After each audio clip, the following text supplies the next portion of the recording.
Keven Elliff with Centrum, and I'm stuck.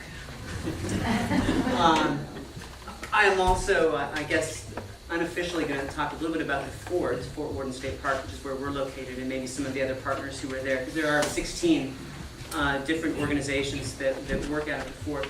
I also am a member of LTAC, and I'm not officially sanctioned to talk for LTAC, which is the Tourism and Lodging Advisory Committee to the city. But certainly when we get to that stage of talking about marketing, if there are any questions, I'd be happy to give my best shot on them.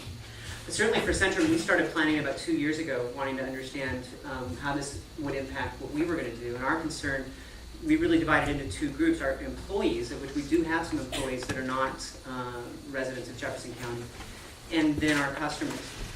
Now, during the May-June timeframe, if everything goes well with construction, in fact, we don't see much of an impact for us. You know, although we're adding programming, and we've added a couple of small programs in the first part of May, most of our stuff normally happens around mid-June, when we start having different performance festivals, workshops, things like that, and people will come and stay at the Fort. That is a concern.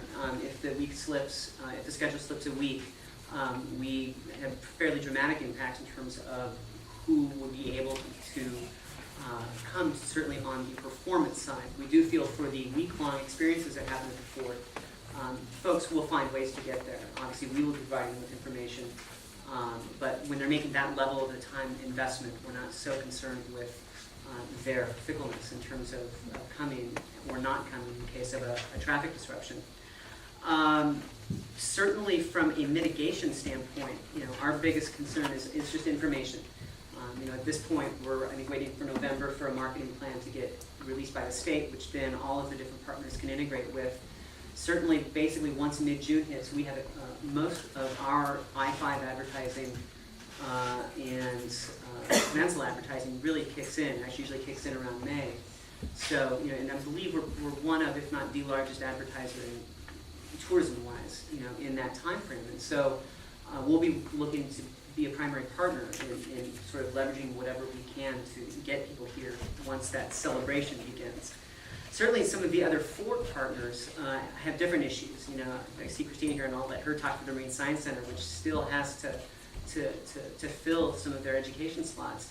We have other partners like the Woodworking School that is actually just lengthening the amount of their experiences, where they would normally only do maybe a 2 to 3 day experience, or sometimes even an 8-day experience. They're extending those. So acknowledging the effort that people are going through to get here and making it a more valuable product once they're here.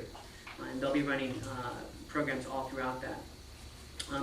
As partners, what we are identifying as a key task for us is sharing of information so that we can improve the perceived value of any experience. So if someone goes to the Marine Science Center for a period, they can understand, know, and leverage what else is going on both in town and at the Fort.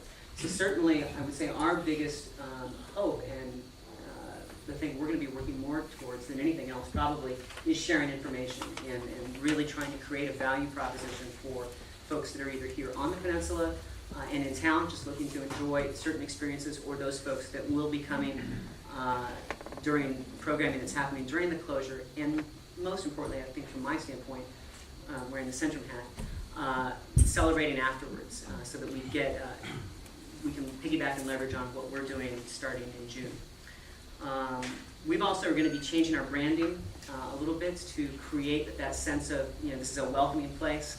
I think we're concerned that there's, as much as we as residents are concerned about what our ability as residents to access services is going to be, we would share a little bit of a concern that there is going to be this radiated sense of alarm or desperation. And I think what we want to encourage is a sense of welcoming. And so our branding will enforce that a lot, and I think you'll see that in all of what we do. Thanks, Bill.